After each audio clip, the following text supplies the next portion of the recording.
Welcome, everyone. We are so glad that you chose to join us today for our session entitled Racial Equity Inclusionary Practices in Washington State Monitoring.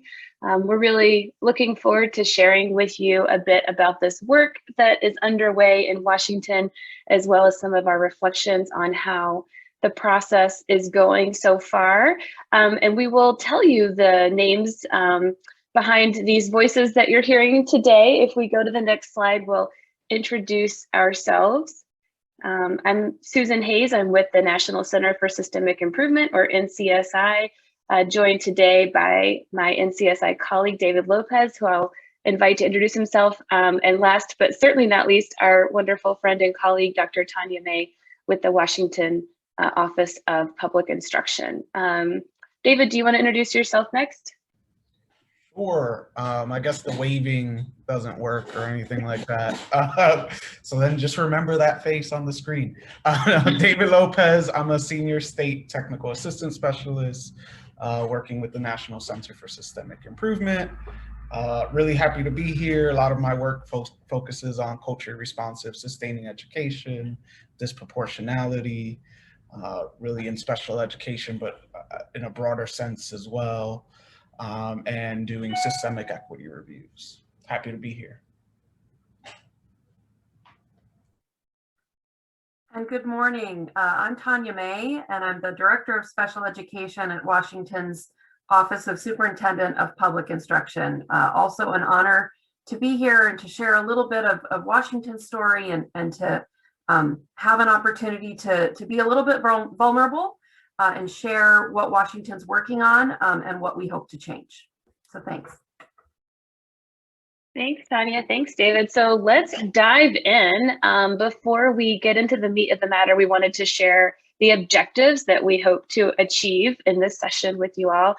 Is first give you a chance to really learn about Washington's rationale for engaging in this work. Tanya's going to share some really compelling data and some of her and her team's thoughts about why participating in a systemic equity review was important to them and their agency.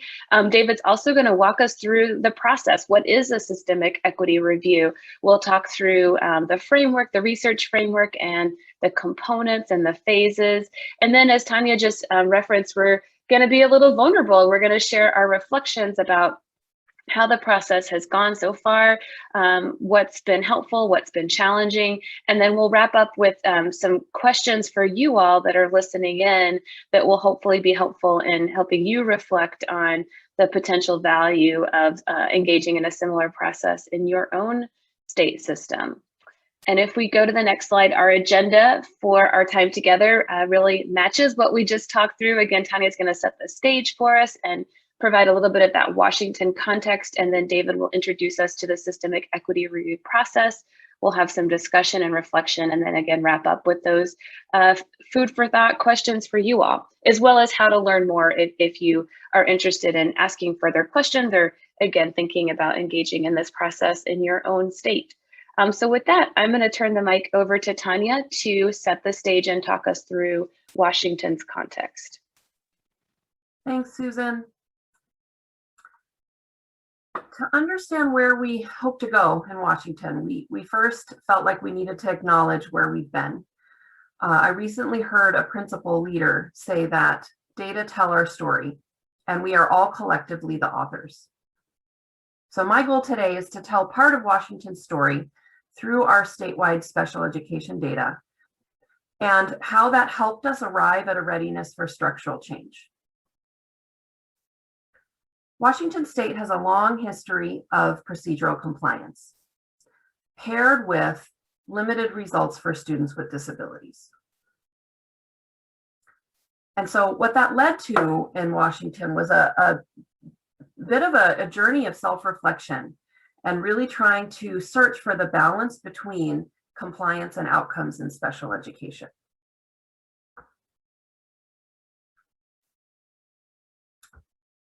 Of the over 1 million students enrolled in K-12 in Washington, about 137,000 students receive special education services.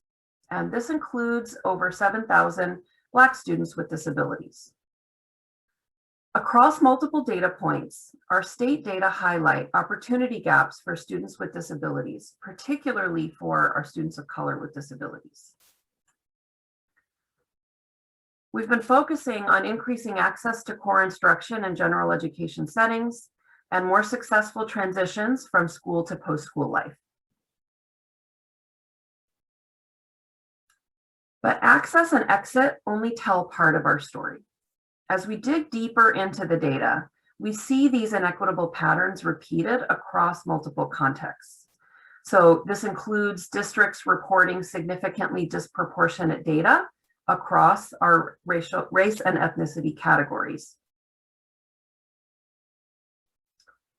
And the discipline data represented here includes all disciplinary removals from the 2018-19 school year, disaggregated by race and ethnicity, and also IEP status.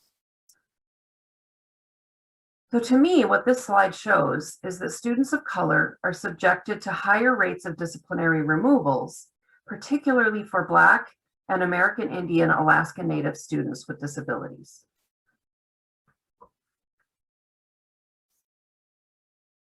Some of our most concerning data are incidents of restraint and isolation. From our most current data collection, over 27,000 incidents of restraint and isolation were reported by school districts. And of those, 94% were reported for students with disabilities. That's a rate of 14 times higher. When we disaggregate those data by race and ethnicity, several student groups show even wider disparities. Although this is a newer data reporting platform for our state, an additional investigation is needed to explore potential underreporting for students with disabilities. These data nevertheless show an urgent need for de-escalation training and resources for staff who are serving students with disabilities.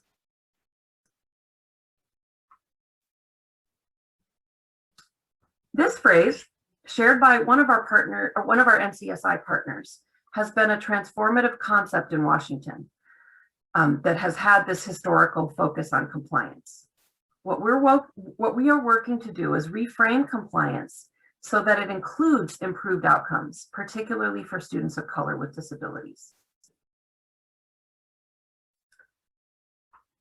To close out my data story today, I wanted to share some preliminary results that we're seeing from one of our state initiatives.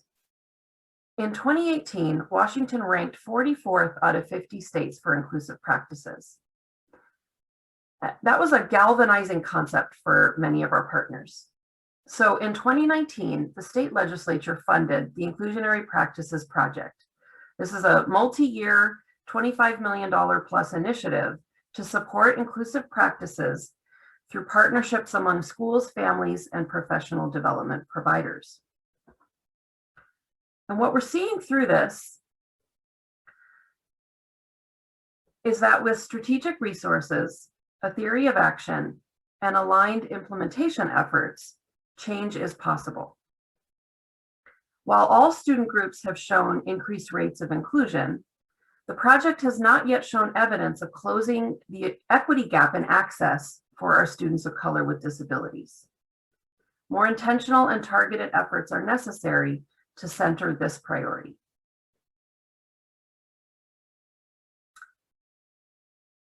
As a system, we don't like the story that our data have been telling in Washington state. Across our division, our agency, and our state, partners have reached a point of readiness to examine the structures that are contributing to inequitable outcomes. Procedural compliance is not going to get us there, as Washington's historical data have proven. We are committed to disrupting these patterns of institutional racism in special education by engaging students and families as co-designers across our improvement efforts. These priorities also align to the recommendations that came out of an internal program review of the Inclusionary Practices Project. Our partners at NCSI have been amazing in helping us to frame a path forward so that racial equity is centered across all of our work. with a key focus on improving outcomes for students. I'm excited now that David's going to talk us through some of these collaborative efforts. Thanks so much for that, Tanya. And I think it's important for folks to sit with the story you told, but the state's ability to be reflective on that story, right? And so our effort is really to support you all in the efforts that you've already started, and to do that through a systemic equity review that will not only highlight potential root causes of the disproportionality in the state, but also solutions, right? And so the idea, as we move, if we can move to the next slide, really the purpose of the systemic equity review is for NCSI and OSPI to co-construct the process in partnership, really to identify the beliefs, policies, procedures, and practices that are contributing to the data that Tanya just highlighted for us, right? And I want to underscore a lot of this work in terms of the beliefs, policies, practices, and procedures comes from the work of Dr. Edward Fergus and our subsequent work addressing disproportionality across the nation. And that's where we're really going to center and focus on. And I think what happens often, I'm sticking here a little longer than usual because I think a lot of folks move to the policies, procedures, and practices, but forget to do the belief work behind that, right? Because that's more messy, doesn't always feel as tangible. Folks are a little more afraid of it, right? But I always say, Dr. Kendi talks about moving to, we need to change policy. And while I agree, people make policies, right? And people hold beliefs around our children, our communities, our families. Individuals enact practices, right? Based off of their beliefs. And so we're gonna really do that work together, right? So as we move through, I want us to understand some of the assumptions that we've come in with, that we've talked to our partners, right, to ensure that we're in the same sort of place, right? And you can see that in many ways we are, when Tanya talked about rewriting the story, right, that shape, impact, focus on intersectionality and centering student and family voice. But what, the assumptions that we came forth with is that one, we will be centering race and equity work, right? Because what we do know, if we continue to look at data without centering race, we continue to leave the most marginalized behind, right? So we can talk about gender, right? But we know that Black women and white women are not having the same experience in our systems. We could talk about students with disabilities, but as Tanya, if we just look at Washington and look at, once you disaggregate by race, our Black children are not with disabilities or with IEPs are not having the same experience overall, right? We know that our trans Black women are not experiencing the same as white queer men, right? And so we know that we have to continue to really center race at the heart of our conversations, or we won't see the significant change that we want. What we also I think at NCSI, we come very humbly in understanding that we always look to co-create. And in particular here, we're so thankful to Washington because not only will we co-creating root causes and solutions, we're also co-creating the frameworks and processes. And that's a lot of work for Washington, but they're really committed. And we're here really to support, bring our expertise, but also understand and recognize their expertise as well. And I think that's what's beautiful about our partnership. We also agree that stakeholders have to represent are foundational to our work, and they have to be a diverse group. And we mean that in the true sense of, diversity, both racial, ethnic, linguistic diversity that's represented across the state, but also role diversity, right? We want parents and families, district leadership, the state leadership, right? And so we also want to see, because different voices have different things to contribute, and we don't want to miss those voices as we center our work. We also understand, if we move to the next slide, that our stakeholders represent a range of readiness levels to engage in this work. And by this work, I'm going to be very color conscious with you, to engage in conversations about race, racism, and the ways in which that impacts our students and communities, both outcomes, but the experiences, the access, the conditions under which they experience schooling. What we also know is, and we make this clear, right, that, and you can look at different frameworks, whether it's BRICS, school improvement work, right, all these different places, that leadership support is critical to effectiveness, right? What we don't want to do is spend 2 years of doing work, spend money, right, of federal, state dollars, and then everything gets shelved because we didn't have leadership buy-in. Right, and so I'm a big proponent. Let's not waste people's money, time, and efforts, and that the resources and lessons learned here from the systemic equity review will be shared, right, across, both in partnership with NCSI, but also, Dr. May and her team are here to really share, because this is not, this is a countrywide problem that has existed, and we hope to, one, be responsive to different needs, but also understand that we're going to share best practices across and lessons learned. So when I talked about time, right, there's 3 phases. It's going to take us 2 years. We cheated. Maybe in this process, it's 4 phases. We do have a 1A, 1B. I know that doesn't make sense right now, but that first planning phase 1A is really Washington saying, we're going to go on this journey and ensure that we have a good process as we collaborate, sort of joining our expertise together. So let's move to the next slide. So for that first phase 1A is where we're going to co-construct our audit framework. We're going to develop our research questions. We've done that. I've been saying a lot. I'm sorry, y'all. I'm going to catch that right in the middle of the presentation. And I almost did it again. We're going to develop that audit framework and process together, identify research questions and data sources. We have developed what we know is consistent in different locations, but have recently sent that to Washington, the research questions to Washington, so that, again, what did we miss? What don't we know about your state context? What don't we know about the populations you serve?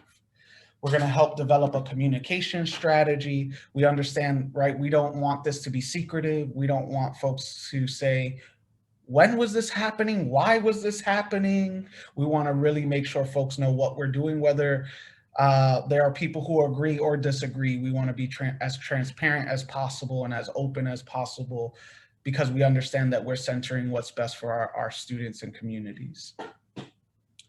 The Washington team will develop a state equity team. We'll hold a kickoff meeting. We'll identify the stakeholders and finalize the project plan timelines and participants.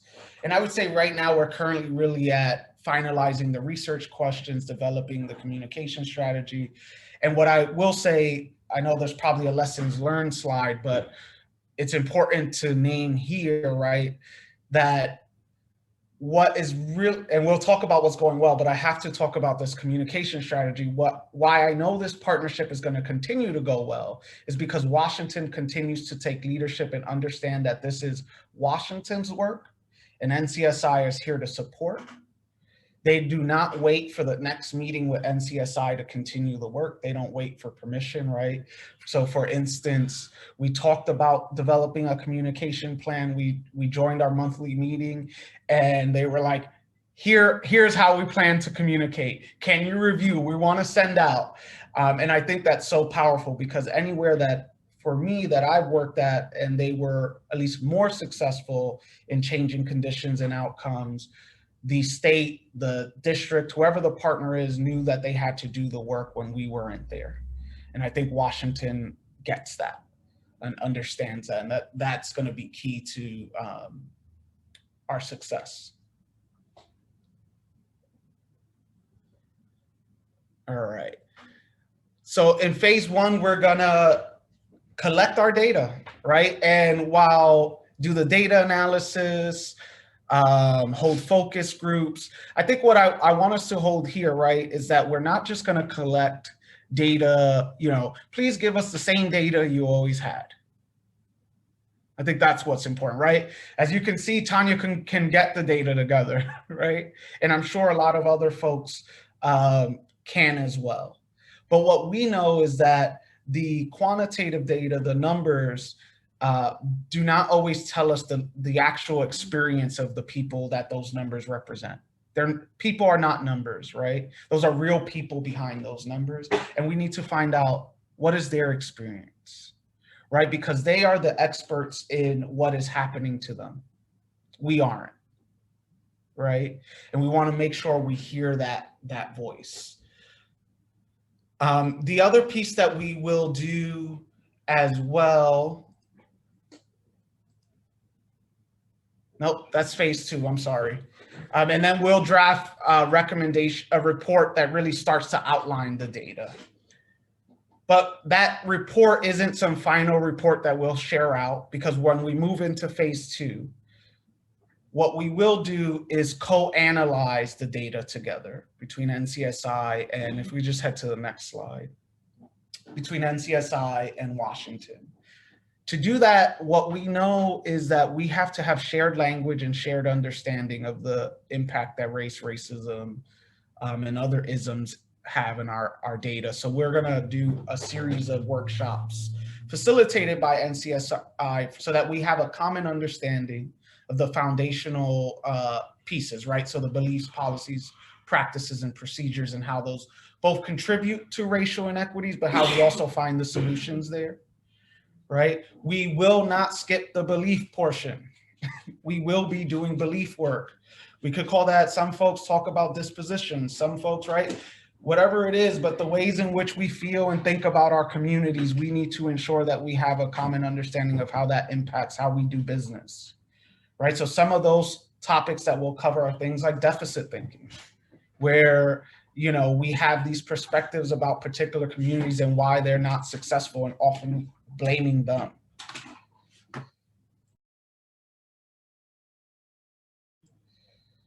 We'll also discuss color evasiveness, or what was also known to many as color blindness. It sounds like we don't see color, but really what we end up doing is denying the impact that racism has on folks of color's lived reality. We'll talk about implicit bias, poverty disciplining, the relationship between power, privilege, race, and culture. And then we'll co-create, right? We're not just gonna feed, we're then gonna be able to use that mindset to analyze the data and really develop potential root causes and possible solutions. As we move into phase three, where we will finalize, so this is where NCSI is gonna get to the, oh, you can't see me, right? I'm clicking at the keyboard to really drafting that report with the co-constructed recommendations between NCSI and the state, and then and align those to the agency-wide goals, and really do any presentations to stakeholders that need that information, right? We want to make sure that it's not, here's the report, peace out, Tanya, have a great life and much success, right? We want to continue to provide that support in phase three.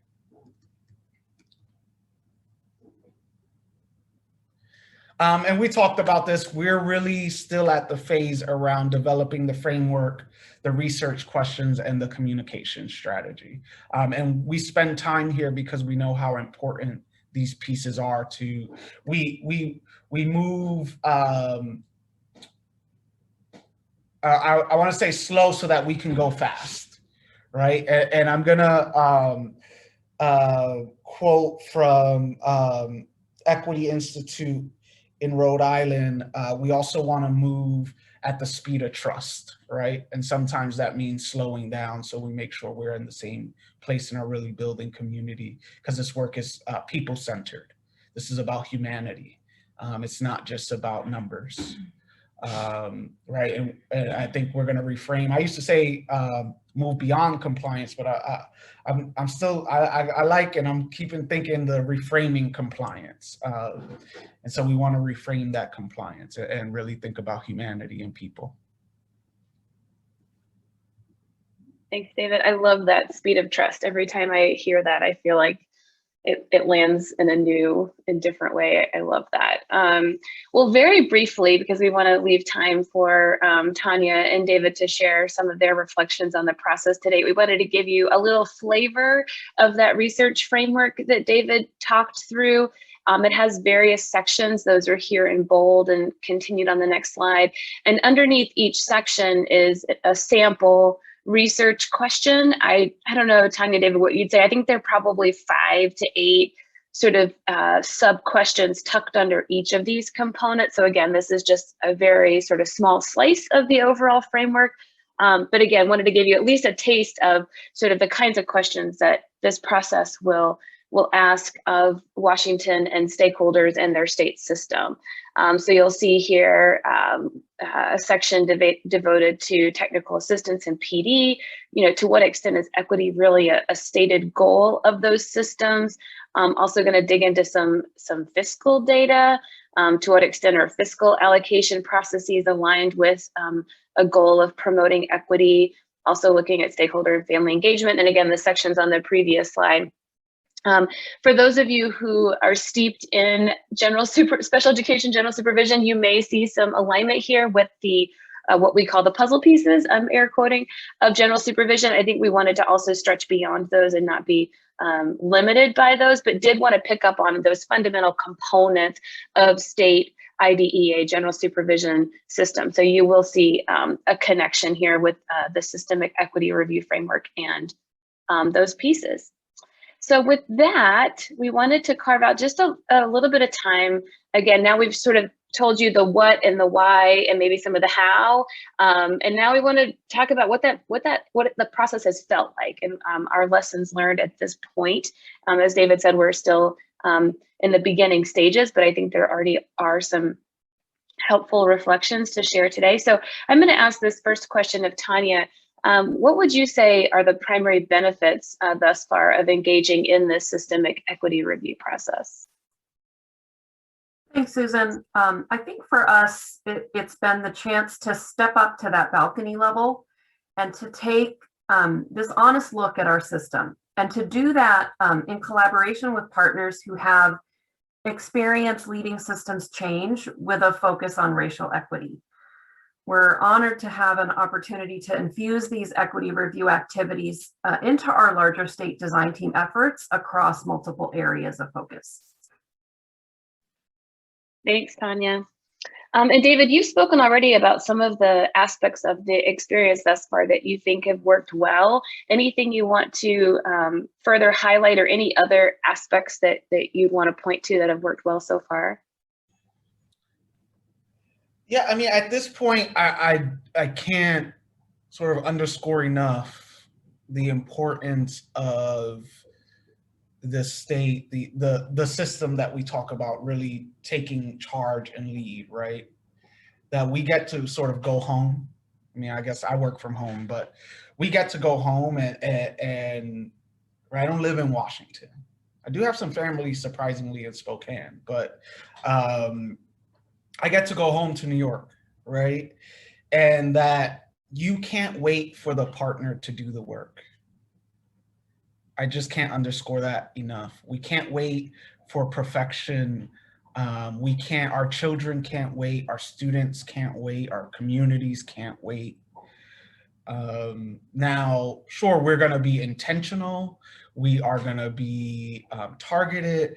We are going to do based off of research. We're going to move at the speed of trust. But we're not going to wait for permission or for the next meeting with the partner to really get the work done, right? And Washington has demonstrated that. I think folks that have been successful have demonstrated that. And that building that trust so that it's a true collaboration is really important as well, right? That NCSI, right? We send those research questions. We might send it to start from our, national perspective, but we make the changes that Washington suggests. And if there's something that we disagree on, we have a conversation about, right? And it's not a conversation about why we won't include. It's a conversation about what we're thinking and what you're thinking, and we come to some joint decision on how to move forward. And that is crucial.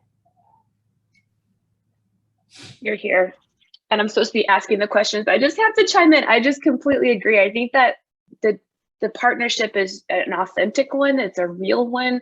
As David said, you saw throughout this presentation references to co-creation, co-design. Tanya and her team have been amazing thought partners in building that framework. So just want to put a +1 ×2 next to David's comment there about that partnership. So Tanya, maybe I'll ask you this next one. As you think ahead, do you anticipate any challenges in the work to come? I think primarily what we want to make sure is that we guard against business as usual. We want to, as we've talked today, we want to go beyond engaging our partners, go beyond them providing input onto some finished product, and instead to really infuse that process of co-designing all the way from the beginning and the way that we're engaging our students and families. David stated earlier, these aren't numbers. These are families and people and students who have been having these experiences and feeling these outcomes that are inequitable, and they're not new. And so now it's what are we going to do now? What resources, funds, policies, and practices do we need to put in place to truly disrupt these patterns? Oh, well said. Thanks, Tanya. And last but not least, do you have any advice for your colleagues and other state agencies who might also be interested in this type of deep equity work? Well, David talked about how, we're not waiting. And what I would say around that is, it's not that it's been easy, right? It isn't that everyone was at the same place and that everything just kind of came together and the stars aligned. And so what I would say is, don't let fear or uncertainty stop the process. It is important to follow the steps and to maintain a learner stance and to be open about what is and isn't known. But regardless of all of that, to keep moving forward, to accept and address what needs to change in the system, and to really commit to including students and families in those decisions. Thanks, Tanya. I love that phrase as well, the learning stance. Absolutely. Well, thank you both again for your vulnerability and sharing some of your thinking at this point in the process. And as part of this session, we also wanted to give those of you listening, thanks for sticking with us. We know this is probably a hard format. If we were all together, we'd ask you to unmute and ask your questions and share your reflections. But in lieu of that, we just have a couple of questions we wanted to put forward to you all to kind of reflect on what you've heard and think about applications to your own system. So first and foremost, Tanya kicked this off with such great modeling of sharing Washington's data. And if you remember back to her slides, data both on student outcomes and experiences, as well as data on the system, right? So that's something that, as David has mentioned earlier as well, that we really promote through this process is we'll give our friend and colleague, Dr. Sina Skelton, credit for the phrase, refocusing our gaze, to not look solely at student outcome data in the absence of the data on the systems which produced those outcomes, right? This is not about any failure of kiddos, it's failures and breakdowns in our system. So consider both student outcome data and data on your system, teaching and learning conditions, resource allocation, some of the components of our research framework, frankly. And then also thinking, to what extent does your current system thinking, again, as David said, about beliefs, policies, practices, and procedures, to what extent does your system promote equity? What aspects of your system might be reinforcing or perpetuating inequities? And how might a process that, like the one we've talked through today, really advance your state's efforts to promote equity and ensure equity for all students? So some food for thought as we wrap up today. And if we go to the next slide, we also just wanted to make sure you knew how to get more information. If this has piqued your interest and something that you either have more questions for Tanya about in terms of Washington's experience, her email is here.